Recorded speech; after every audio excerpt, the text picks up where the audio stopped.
No intro, no outro, just real talk. This video is going to be especially succinct because it really has no thesis and no conclusion.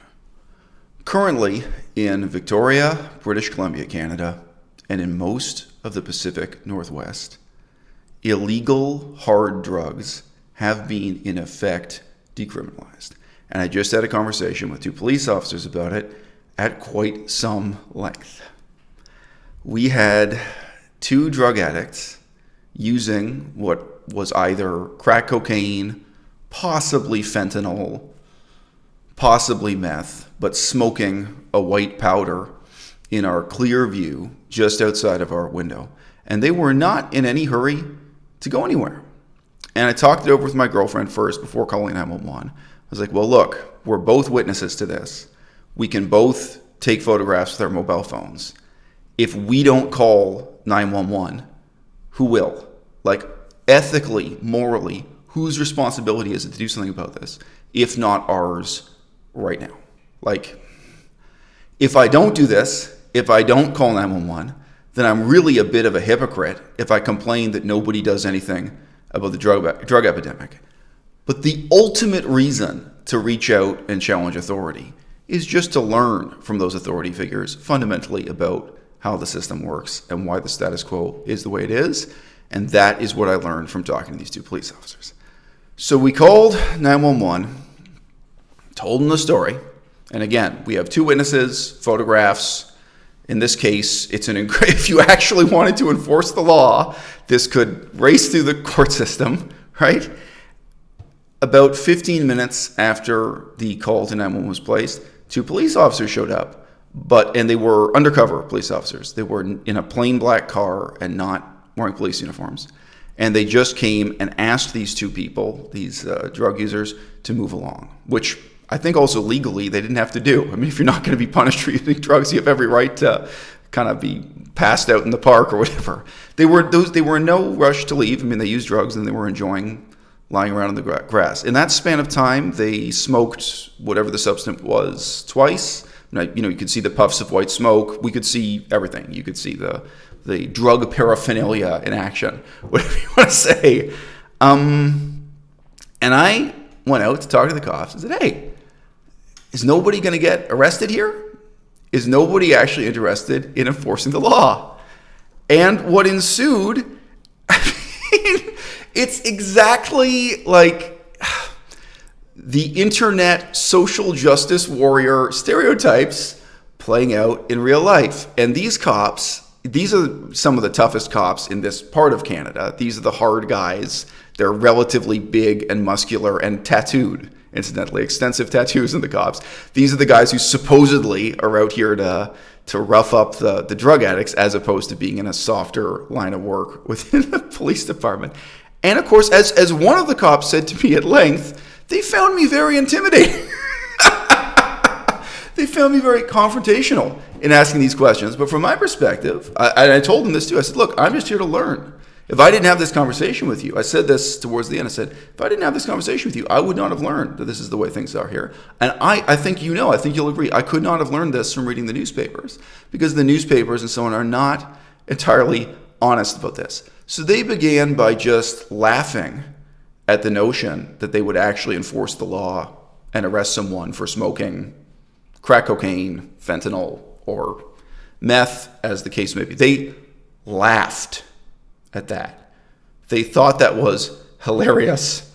And when they saw that I was not laughing, they went on to detail that if they had arrested these two people, the Crown would have thrown out the case. Now, in the Canadian context, the Crown just means someone at a higher level of authority than themselves. I mean, in theory, this could mean the prosecutor's office, but it might just mean someone else in the police department. In this context, I don't think the term Crown should be interpreted too narrowly. But in any case, whoever they hand the paperwork to next after arresting someone, apparently there would just be no interest in enforcing the law. And they proceeded to inform me about just how left-wing and SJW Victoria, BC, Canada was, that I must be aware that the police are already facing brutal criticism. That must be really tough. They're facing terrible criticism for being so oppressive towards the armies of homeless drug addicts living in tents on the street. Oh, I'm sorry. I didn't realize that when you signed up to be a cop, you should be protected against criticism. We're talking about laying hands on drug addicts here. It's a tough job. I completely appreciate that. But if you think a legitimate reason to not enforce the law is that there would be criticism, that is hilarious. One of these two cops was white and one of them was Asian. And he mentioned, as the conversation persisted, that he had spent some time in Taiwan. And I was like, oh, I just got back from Taiwan. I've been living in Taiwan. So that's interesting. I also, look, I speak, read, and write Chinese, which he did not react to. I'm guessing he does not speak Chinese. But, at one point early on, they said, like, what's the point of even asking us this? Like, what's the point of even asking us about the law and enforcing it and stuff? They said, yeah, that's the law, but, nobody wants us to enforce it. Like, they didn't specifically say city hall or local government. His wording was, he said, the political climate here in Victoria, nobody wants us to enforce the law. So this wasn't naming the mayor or anything specifically responsible for this, but just the political climate and the harsh criticism they face. But I said to them, there are some countries in the world where they actually enforce the law against drugs, and they have dramatically less drug use. So the Asian guy especially got very defensive about this. I said, look, I'm going to say this to you guys real quickly because I don't want to waste your time. They're police on duty. I said, but look, I used to live in the Golden Triangle. I used to live in the world center where they produce drugs like opium, heroin, but also methamphetamine and so on. This is one of the world's great centers of drug production where hard drugs are really, really cheap. And you know what? On the streets there, you don't see a single homeless drug addict. You don't see any drug dealing because the government of China, People's Republic of China, they actually enforce the law, right? The Asian guy immediately leaps in with like, well, yeah, but they also have a lot of human rights problems. He jumps in with this. And I said, that may be true, but that's not what I was debating here. I said, it's also true that countries like Japan and Taiwan and Singapore have democracy and freedom of speech, but they enforce the law and they don't have this kind of epidemic of drug addiction. And this guy was really trying to throw me every kind of far left-wing excuse for why this isn't true. That no, he said he'd been to Taiwan, that no, these were somehow horribly oppressive governments. And, Japan has a lot of organized crime. I say, hey, you know what? I'm not claiming that there isn't a single vial of opium or heroin or cocaine in Tokyo, Japan. Of course, drugs exist everywhere. You know what I'm claiming to you? I'm claiming to you that there wouldn't be crackheads openly smoking crack cocaine in the middle of a city park in downtown Tokyo. There wouldn't be flagrant drug use from drug addicts in a public place with like 8 witnesses. That's what I'm claiming. You will never see that in Tokyo. You will never see that in Singapore. You will never see that in Taiwan. You will never see that in China. The rates of drug addiction are dramatically lower. They're not zero. And you don't have this kind of public problem. And I remember the first cop then laughed and he said, if we actually enforced the law, we would have about 200 arrests just on this street, pointing over one direction. I said, that's an interesting point. Do you actually think that's an unattainable goal for the police department? Do you actually think it would be impossible to solve the drug problem by arresting the people who are openly using fentanyl, heroin, other opioids, methamphetamine? Methamphetamine is very popular here. Crack cocaine. Arresting those people, maybe they are 200 people. It's not 2,000. It's not 20,000. The people who are flagrantly violating law on the streets. Do you actually think that's impossible or an unattainable goal? And again, they revert to saying nobody wants to do that. That's not the political climate here.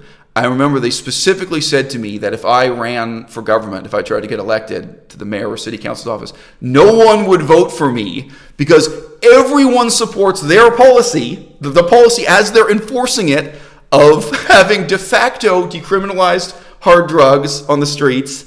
And then they went into this cycle of like, you're being very aggressive. One of the cops said to me, I have more problems with you than I do with those two drug users. When I asked... So the problem isn't the drug addicts. The problem is someone like me who dares to come out and say, hey, is nobody actually getting arrested? Is nobody interested in enforcing the law? So look, as brief as that interchange was, I actually could offer a bunch more funny anecdotes from what the police said.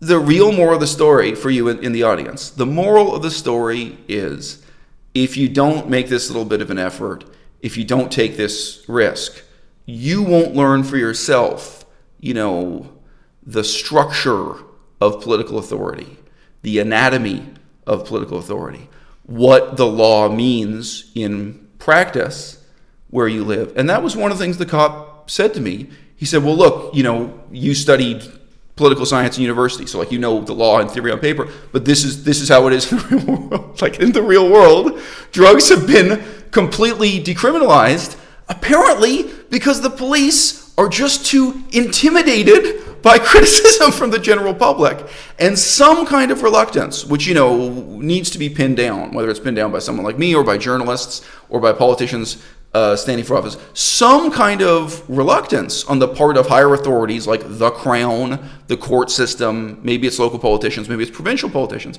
some kind of reluctance to actually enforce the laws as they are on the books. Let me tell you something. Whether or not there are people, in the privacy of their own apartments in Japan, very secretively smoking methamphetamine, I'm sure there are a few, all right? The difference between downtown Seattle and downtown Tokyo is striking. The difference between downtown Vancouver, yes, y'all, and hey, even downtown Nice, France. I mean, we've been to all kinds of democracies around the world that have the drug problem under control to a much better extent than this. Downtown Vancouver, compared to Yunnan, China, compared to Singapore, compared to Victoria,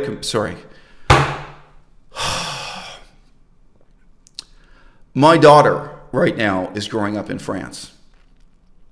If my daughter came here, if my daughter came to visit, if my daughter came to spend quality time with me, I would be ashamed and afraid to have her play in the playground that's right outside my door. And why? Because nobody wants to enforce the law.